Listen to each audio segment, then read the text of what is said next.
네, 시청자 여러분 안녕하십니까? 박종진입니다. 전국을 긴장 속으로 몰아넣었던 이 태풍 볼라벤. 지금 조금 이제 수도권으로 멀어지면서 북한으로 빠르게 이동하고 있다고 합니다. 북한도 좀 피해를요, 피해가 덜 생겼으면 좋겠습니다. 하지만 이번 강풍은, 당분간 좀 한반도에 계속될 예정이어서 긴장 늦추지 마시고요. 계속해서 기상일보에 유의하셔야 될 것 같습니다. 태풍이 지나고 난 자리는 고요합니다. 최소한의 피해로 하루속히 여러 곳에서 막 사망 소식이 들리는데요. 지금 마음이 아픕니다. 고추 말리다가 어르신 할머니 날아가서 추락해서 돌아가셨다는 이야기 들으니까 마음이 아프네요. 빨리 대한민국이 평온한 일상 되찾을 수 있기를 바랍니다. 정치권 소식 살펴보겠습니다.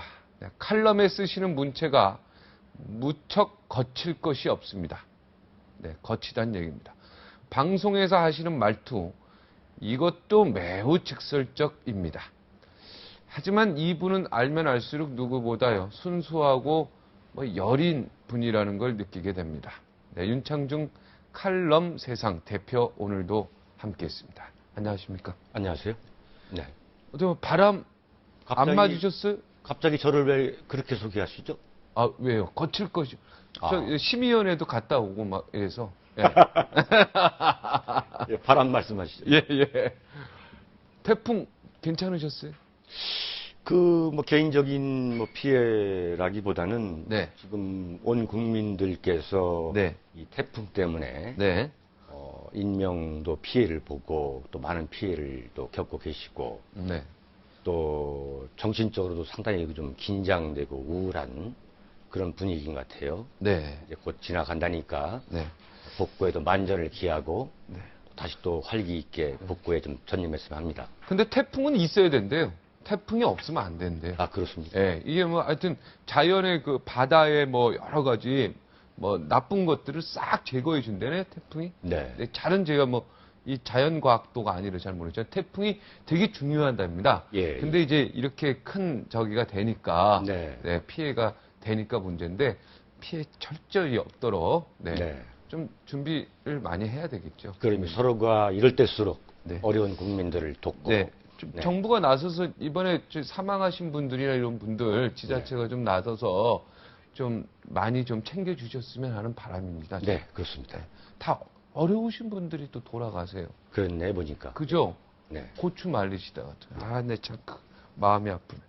자, 새누리당이 이제 대선 기획단이라고 하죠. 이건 아직 대선 캠프의 바로 전초 단계라고 해야 되겠죠. 이거 인선을 했었어요. 그죠?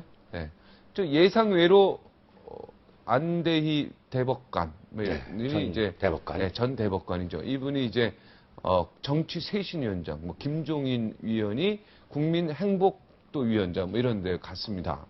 어떻게 보셨습니까? 인선 보면서. 박근혜 후보의 대선 기획단이 이제 출범을 했는데 저는 한마디로 박근혜 후보가 갖고 있는 인재풀, 인재풀의 한계, 박근혜 사단의 인적 한계를 압축적으로 보여준 거 아니냐. 저는 그런 평가를.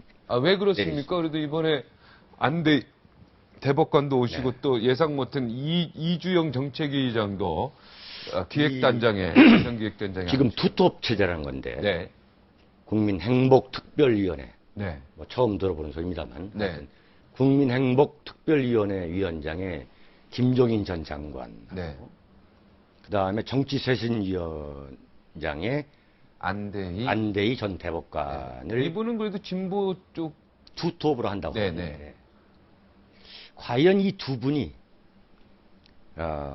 보수 우파의 정통성을 대변하거나 대표할 수 있는 그런 상징적인 인물이냐 하는 문제에 대해서는 일단 회의적입니다. 그래도 과연 박근혜 후보가 이런 대선 기획단을 통해서 만약에 집권을 했을 경우에 국가를 어떤 방향으로 이끌어 가겠다는 그 그림이 보이지 않는다. 네. 제가 볼 때는. 네.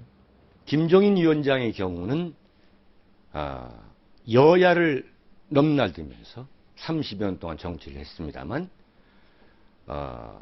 보수 우파 정당의 네. 대선 기획단을 이끌 수 있는 그러한 과연 상징성이 있는 인물이냐. 김종인 위원장이요. 네. 또 하나는 안대희 대법관. 노무현 대통령 때 대법관이 됐죠. 그랬죠. 네. 중수부장. 네, 노무현 대통령 사시 동기. 네. 네. 그런데 제가 볼 때는 과연 대법관을 해서 네. 대법관을 맞춘 뒤 45일 만에 네. 특정 정당의 대선 캠프에 들어가는 것이 국가 지도급에 있는 인사로서 과연 적절한 처신인가 라고 비판하는 야당의 비판에 대해서는 충분히 공감합니다. 하지만 네. 삼고초려 했다고 들었고요. 계속 그 부분 때문에 네. 계속 거부를 했다고 들었는데 네. 네, 삼고초려 저는 그런 자세는 옳지 않다고 보는 거예요. 대한민국 대학 총장들이 네. 총장 마치고 나서 또는 총장 임기 중에 네. 임기도 끝나지 않았는데 대통령 비서실장 들어가고 네. 네? 국가 최고의 법조계라는 대법관들이 마치고 나서 45일 만에 대선 후보 캠프에 들어가서 일한다. 이것은 저는 바람직한 게 아니고 아마 세계 어느 선진국에서도 네. 민주주의 국가다운 국가에서 이런 경우는 쳐다보기 어려울 겁니다. 대한민국 발전을 위해서 구국의 어떤 결단을 내렸다. 이렇게 또 해석할 수도 있는 거 아니겠습니까? 대한민국 발전을 위해서 꼭 대법관이 나오자마자 45일 만에 네. 이런 자리에 가야 되겠습니까? 네. 지금 대한민국은요. 왜 권위가 무너지냐면 대학 총장, 국무총리 하던 분들 한 달도 안 돼서 로펌에 들어가시고 네? 이런 일들이 검찰총장 하던 분, 법무장관 하던 분, 초선 의원으로 국회 들어가가지고 같이 몸싸움하고 농성하고 그분들의 머릿속에는 끊임없이 관존 민비 의식이 있는 거예요. 내가 항상 나는 관에 있어야만 내 인생은 화려한 것이다. 라는 의식을 하는데 후배도 생각해야 됩니다. 네? 이제 대법관을 하셨으면은 네. 그야말로 금자탑을 이루는 거예요. 네. 어떻게 보면 영광이죠. 집안의 영광이죠. 집안의 영광이고 이건 말 국가적인 장관보다도 더 훌륭하다 이렇게 평가를 국가적으로 지도적인 위치인데 네. 과연 이런 분을 정치 쇄신 위원장에 앉힌다는 게 무슨 의미가 있는가? 네? 과연 국민 화합의 의미가 있지 않겠습니까? 뭐 노무현 대통령 때 노무현 대통령하고 사시 동기고 그리고 네, 진보 성향의 대법관이었죠. 중수부장을 했고 예. 차떼기 당을 조사했던 검사였고 그죠 중수부장. 뭔가 의미가 있지 않습니까? 네. 저는 별로 의미가 없다고 보는 게 의미가 없습니까? 예. 저는 새누리당은 이런 걸 보면서 배알도 없는 정당이라는 생각이 들었어요. 우리를 조사한 뭐냐면 검사를 노무현 대통령이 대선 자금 수사를 할 때 이런 말씀을 하셨죠. 만약 내가 한나라당 대선 자금의 10분의 1만 쓴 것이 확인된다면 나는 대통령 그만두겠다. 그만두고 정계 은퇴하겠다. 그러셨습니까? 네. 근데 검찰 수사 결과는 어떻게 나왔습니까? 그때 10분의 1이 넘었나요? 거의 10분의 1로 나왔지 않습니까? 10분의 1로 나왔죠. 네. 어쨌든 간에 제가 볼 때는 과연 새누리당의 집권이 보수우파 정권을 예고하는 것이냐. 이것은 역시 저는 회의적인 것이고 네. 두 번째는 중도를 포용해야만 네. 의원을 확대해서 박근혜 후보가 이길 수 있다. 대권을 얻을 수 있다. 네. 이렇게 지금 말하는 것이 일반된 보편적인 관측 아니겠습니까? 네. 근데 과연 중도를 포용하겠다는 의지가 여기 과연 있느냐? 누구 말씀하세요? 아니, 두 분 다. 김종인 위원장이나 아까 우파가 보수 우파냐? 그러니까 보수 우파가 아닌 분들 이렇게 위원장으로 앉힌다는 것 자체가 어떤 중도를 껴안는 그러한 행위로 보여줄 수 있는 거 아니겠습니까? 문제는 새누리당이 정확하게 됩니다. 정직해야 됩니다. 중도 정당, 중도 회색 정당으로 갈 거냐? 아니면 완전히 좌클로 갈 거냐?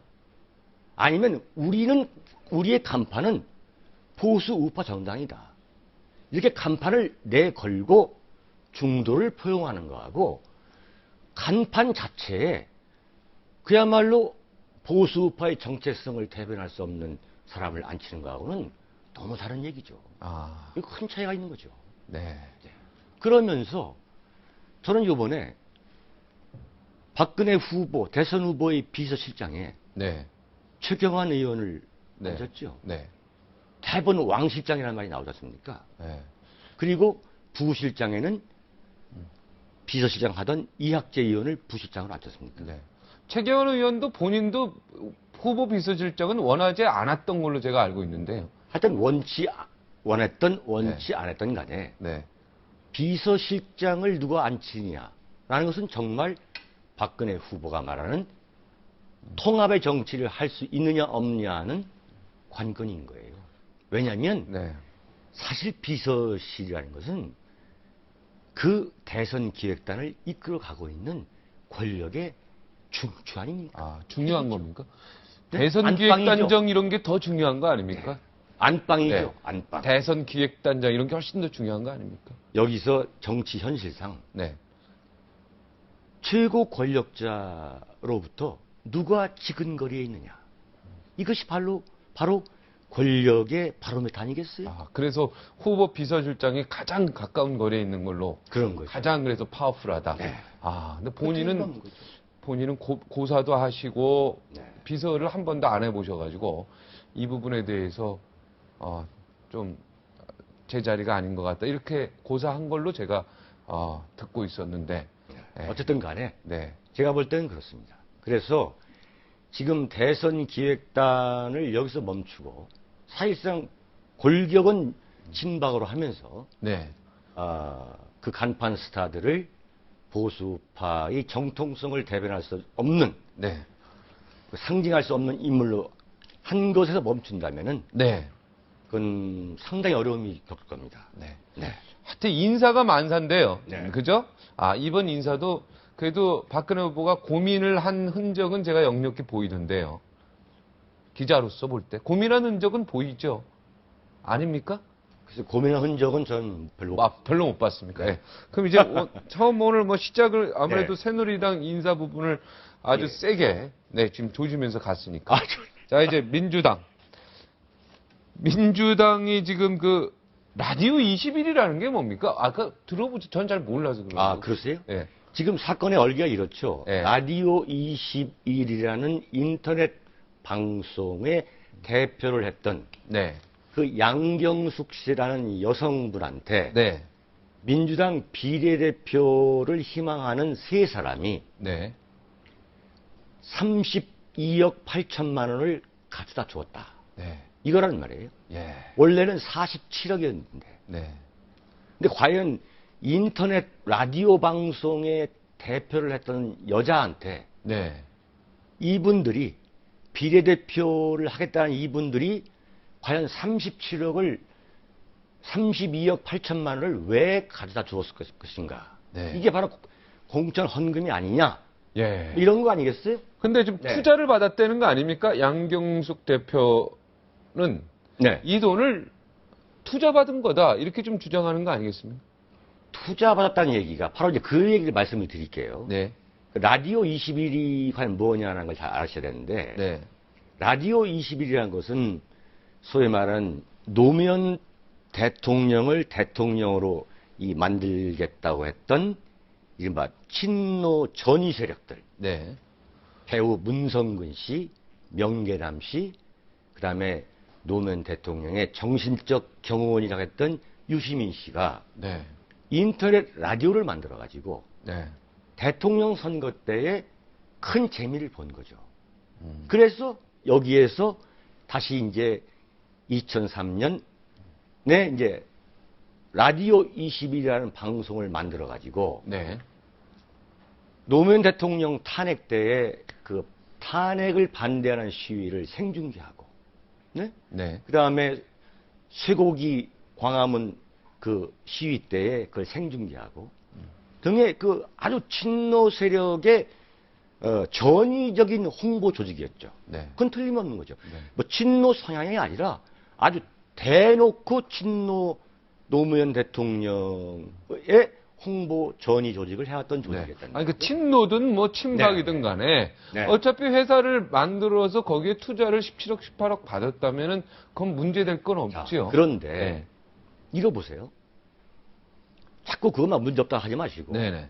제 설명 좀 들으시고. 그러니까 지금 민주당과 저기 일부 매체에서 진보 매체에서는 이건 물타기다. 지금 얼마 전에 공천원금 사건 있잖아요. 현기환 전 의원의 이걸 물타기하는 거 아니냐. 이게 왜 또 지금 이 시즌에 이게 나오냐. 이런 식으로 해서 검찰이 새누리당 편을 들어주는 거 아니냐 이렇게 좀 비판하고 있지 않습니까? 아니 비판 전에 양경숙 그 전 라디오 21 돈을 받은 분 32억 8천을 받은 분하고 그다음에 돈을 가져다 주었다는 회계사 대표, 세무대표, 그렇죠.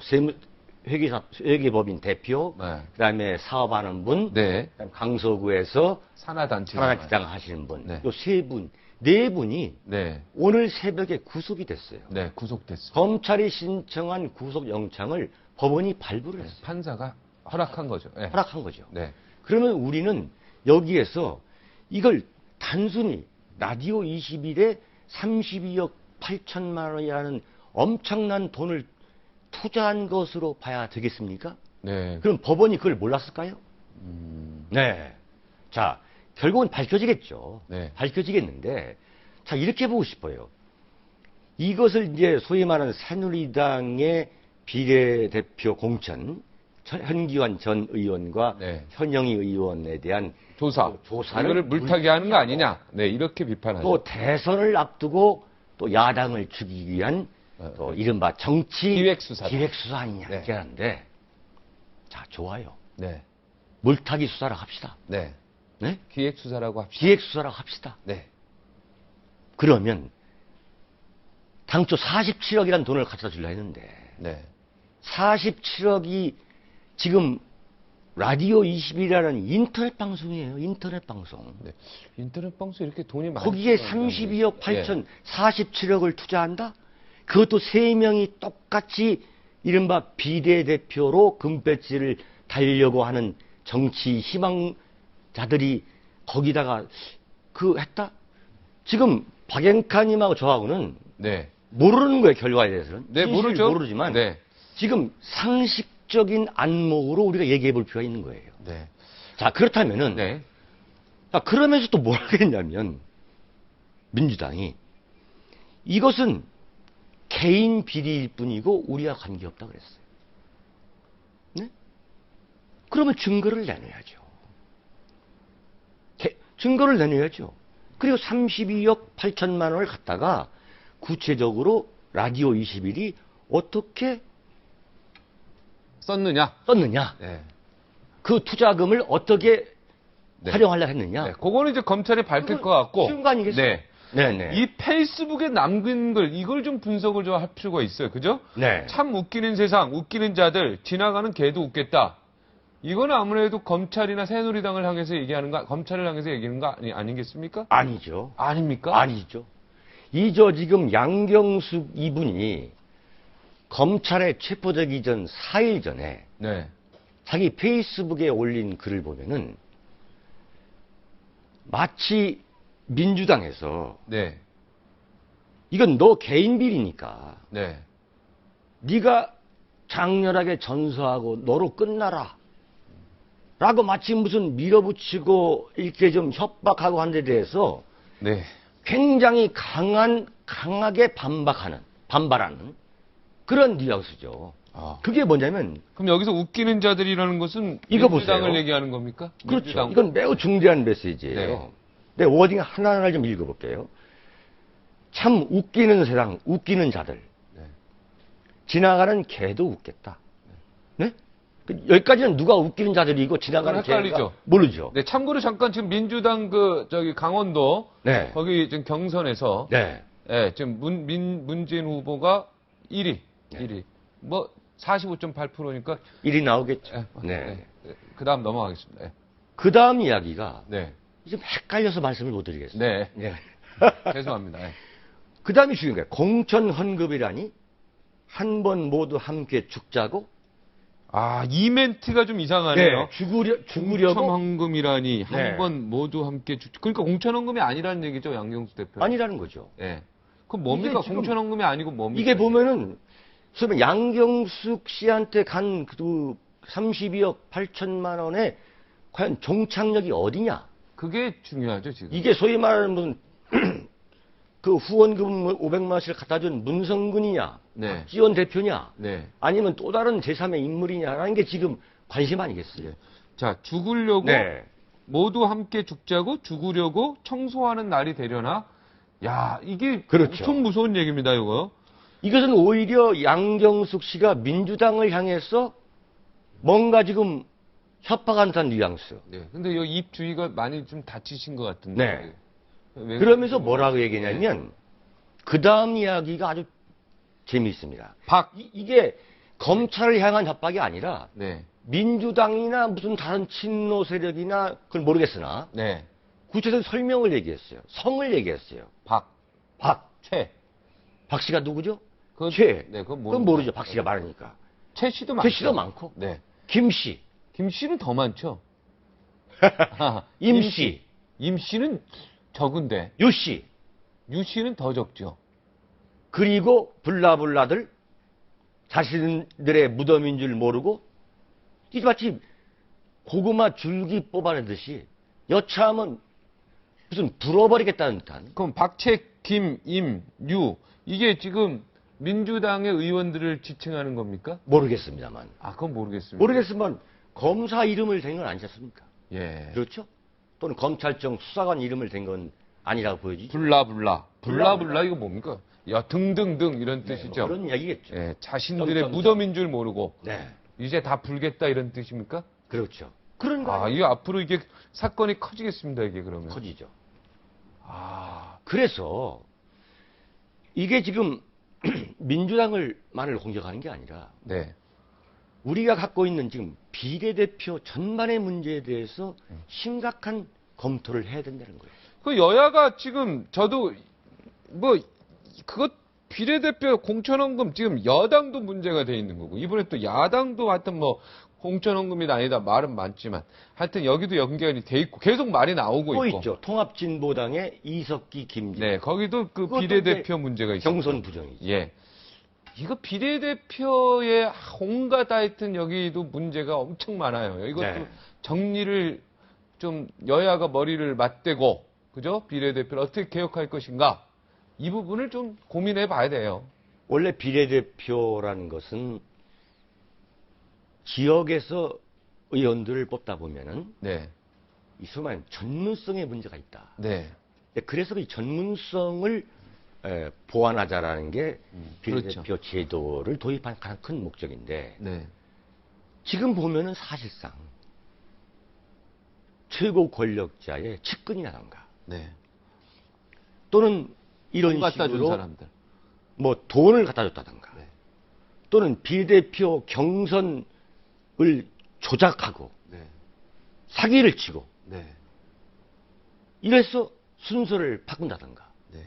이럴 바에는 구체적으로 지금 뭔 말이죠? 네. 새누리당, 민주당, 그다음에 진보당 지금 비례대표 명단을 놓고 보면은 네. 이게 전문성을 과연 반영하고 있느냐? 네. 일부는 반영했었어요. 일부지만 네. 전문성을 강화한다는 당초 취지를 송두리째 지금 네? 근데 옛날에는 무너뜨리고 비례대표 액수가 보통 뭐 30억이다, 50억이다 소문이 그랬었죠, 옛날에는. 그런 얘기가 있었죠. 네, 그런 얘기 있었는데 네. 지금 많이 떨어졌습니다. 18억, 12억 뭐 이렇게. 그죠? 현기현 전 의원은 3억까지 3억이죠. 네. 무척 염가로 3억이었다는 세일이 건데. 되고 있어요, 세일. 네. 네. 그게 뭐 전부인지 네. 또는 일부인지는 네. 모르지 않겠습니까? 네. 네. 알겠습니다. 자, 그 모바일 투표 얘기 한마디 해주시겠습니까? 그렇죠. 민주당 모바일 투표 이거 지금 뭐 경선 후보주들이 비박 후보들이 또 막 비박이 아닙니다. 제 비문. 네. 비문. 네, 비문 후보들이 또 막 반대하고 그랬는데 이제 다시 또 하기로 했고 그런데 모바일 투표니 또 뭐 위헌적인 부분이 있느냐, 뭐 불법적인 뭐 네. 선거의 그 4대 선거의 내용, 보통 평등 뭐 비밀 이거 있지 않습니까? 여기에 또 위배되는 부분이 있느냐 없느냐 논란도 많고 그런데 모바일 투표 어떻게 보십니까 이거? 지금 문재인 후보가 경선에서 네. 충북 경선에서 1위 했다는 거죠. 네. 네. 강원도. 강원도에서 네. 모바일이란 게 뭡니까? 핸드폰 아닙니까? 이게 들고 다니는 겁니다. 예. 그런데 완전 국민 경선제를 한다면서 이거 오로지 국민들의 관심을 끄겠다는 이른바 흥행을 노린 거 아니겠어요? 네.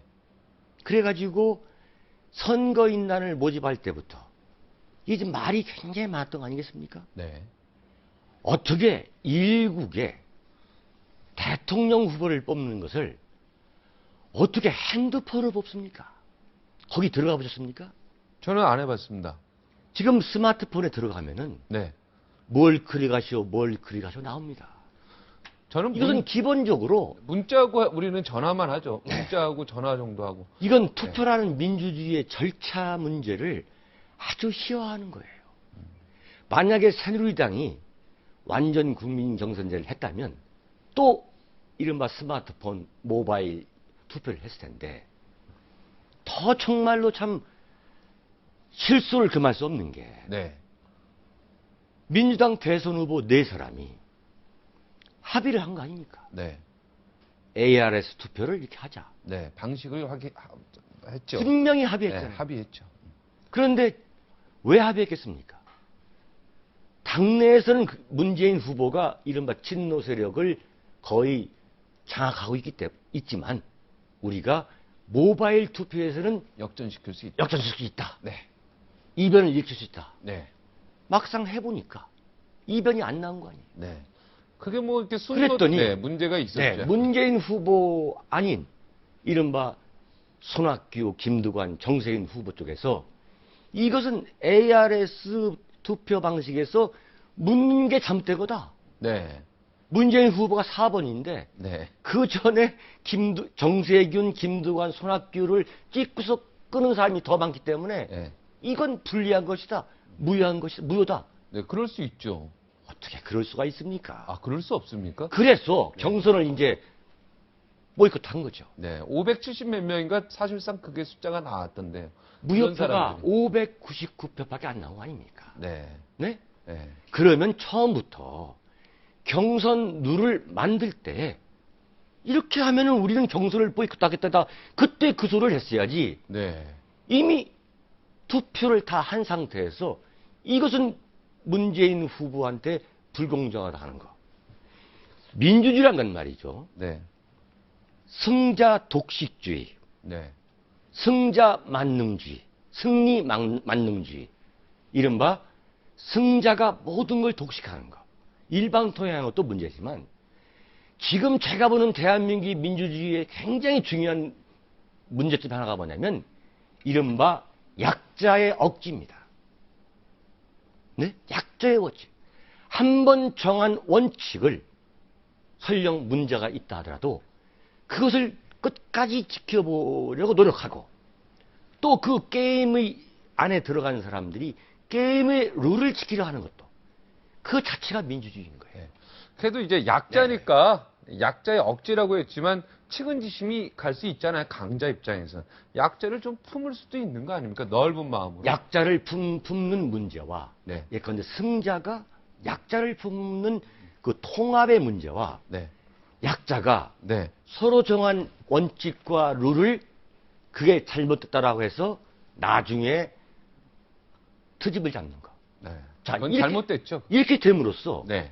지금 민주당 경선은 이건 굉장히 김 빠진 뭐가 돼버린 거예요. 빠진 맥주 된 겁니다. 맥주인지 막걸리인지 모르겠습니다만 네. 네. 이게 된 거예요. 바꿔 말하면 지금 말이죠. 민주당 대선 후보가 지금 계속 이렇게 간다면 민주당이 대선 후보를 자체 대선 후보를 내놓는다 그래서 과연 무슨 감동이 있겠어요? 지금 안철수 원장만 자꾸 좋아지는 분위기예요. 바꿔 말하면 안철수 교수의 들러리 운명으로 되고 있는 게 지금 민주당이 되고 있는 거예요. 네. 명색이 대한민국 제1야당이라는 민주당이 네. 자기 후보도 하나 내지 못하고 있는 거예요, 지금. 네, 여기까지 듣겠습니다. 참 통탄할 일입니다. 네. 30초 더 드릴까요? 결론? 오늘 결론 없죠? 결론은 네. 민주당이 네. 지금부터라도 네. 정말 제1야당으로서 네. 정도를 걸었으면 좋겠어요. 정도를 걸라. 네. 네. 원래 야당 지지하셨죠? 아닙니까? 예. 야당도 지지하고 그랬죠. 네. 지지하셨죠. 네. 그건 또 왜 물어보십니까? 아니, 갑자기 구상유치가 유진산 선생이고요. 네. 입에서 냄새 난다. 젖들이 난다. 예. 예. 아, 더 이상 그 얘기 하시면 안 돼요. 아, 그렇습니다. 예. 네. 예. 예. 하여튼 여기서 마치도록 하겠습니다. 감사합니다. 네, 감사합니다. 네. 그건 유진선 선생의 워딩을 얘기하신 거예요. 네. 하여튼 예. 태풍 피해 복구에 네. 모든 노력을 좀 모았으면 좋겠습니다. 네. 고맙습니다. 감사합니다. 18대 총선 앞두고요. 새누리당에 몰아친 공천 학살에 밀려서 잠시 당을 떠나 있기도 했습니다. 하지만 친박연대 소속으로 당당히 당선돼서 당으로 복귀했습니다. 그야말로 친박. 네. 손에 이 도장 꽝 받으신 분이 나오십니다. 박근혜 후보의 대선 선대위는 경선 때와는 달리 인적 구성에 큰 변화를 줘야 된다. 네, 어저께 인사가 있었는데 어떤 생각을 하고 계시는지 이 발언을 한 분입니다. 네, 대선 캠프 인선에 대해서 어떻게 보고 계신지 직접 이야기 나눠보겠습니다. 네, 유기준, 네, 새누리당 최고위원 58초 후에 만나 뵙겠습니다.